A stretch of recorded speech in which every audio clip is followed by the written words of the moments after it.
Semantik dan stilistika. Secara etimologis, stilistika berkaitan dengan style yang berarti gaya.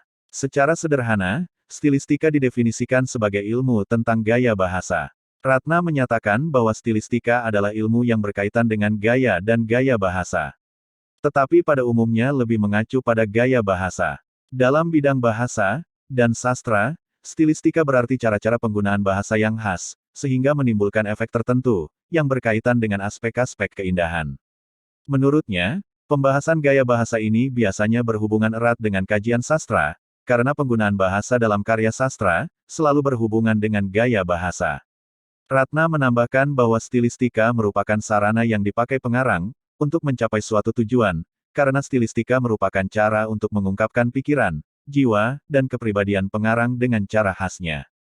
Berdasarkan pengertian-pengertian stilistika di atas, maka dapat disimpulkan bahwa stilistika adalah cabang linguistik, yang mempelajari tentang gaya bahasa.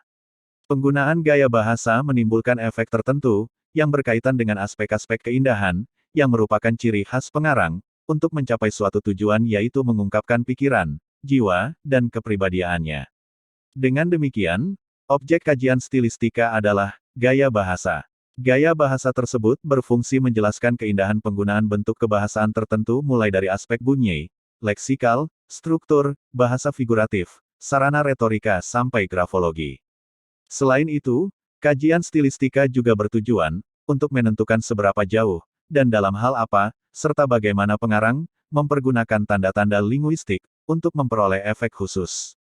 Turner mengartikan, stilistika adalah ilmu yang mempelajari gaya bahasa yang merupakan bagian linguistik yang memusatkan pada variasi-variasi penggunaan bahasa, tetapi tidak secara eksklusif memberikan perhatian khusus kepada penggunaan bahasa yang kompleks pada kesusastraan. Berdasarkan pendapat tersebut, stilistika mengaji gaya bahasa baik dalam karya sastra atau teks yang lain.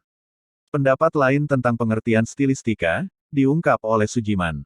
Stilistika berasal dari kata style, yaitu cara yang digunakan seorang pembicara atau penulis untuk menyatakan maksudnya, dengan menggunakan bahasa sebagai sarana.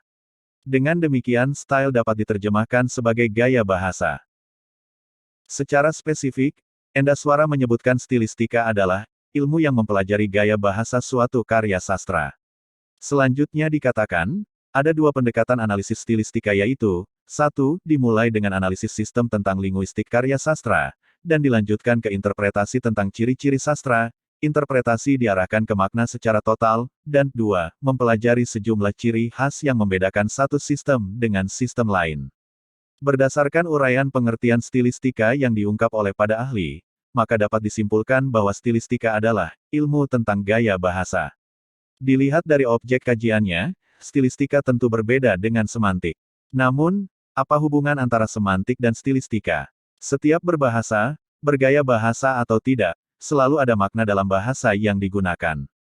Dalam karya sastra, pilihan kata yang termasuk dalam langkah-langkah bergaya bahasa memiliki makna secara semantis. Makna kata secara semantis dipahami oleh penulis. Makna itu akan menjadi daya tarik dalam melakukan apresiasi sastra. Untuk menyatakan teguran pada orang yang sangat malas, mungkin saja menggunakan kalimat ini dia, mahasiswa yang paling rajin di kelas. Secara semantis, kalimat tersebut bermakna pujian, bukan teguran. Namun, secara stilistika, kalimat tersebut bisa untuk teguran, kalimat tersebut menggunakan gaya bahasa sindiran, yang menuliskan makna yang berlawanan dengan maksud pembicara. Tentu saja, memahami konteks gaya bahasa diperlukan untuk memahami makna dalam bahasa yang digunakan. Ada contoh lain kajian stilistika yang dilakukan Marini. Andrea Hirata menggunakan gaya bahasa yang mencampurkan bahasa Inggris dengan bahasa Indonesia, bahasa Jawa dengan bahasa Indonesia, penggunaan istilah ilmiah, dan lain sebagainya. Sebagai contoh, perhatikan kalimat berikut. Seluruh bangunan sekolah sudah doyong seolah akan roboh. Bukan perkara gampang bagi keluarga kami. 5 tahun pengabdiannya di sekolah melarat. Kata bahasa Jawa yang dicetak miring, digunakan secara spontan oleh pengarang dalam mendeskripsikan cerita. Terdapat kata doyong, gampang, dan melarat merupakan kata asli bahasa Jawa. Namun di dalam penggunaannya masuk ke dalam bahasa Indonesia. Hal ini berarti ada suatu interferensi bahasa Indonesia dari bahasa Jawa.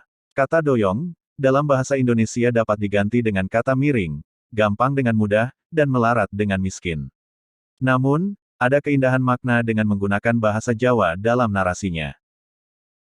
Sekian penjelasan materi hubungan semantik dan stilistika. Materi selanjutnya, hubungan semantik dan logika. Ikuti terus video materi mata kuliah semantik dengan subscribe, dan like channel YouTube ini, dan jangan lupa berikan komentar di kolom komentar YouTube, jika ada hal-hal yang belum dipahami. Terima kasih.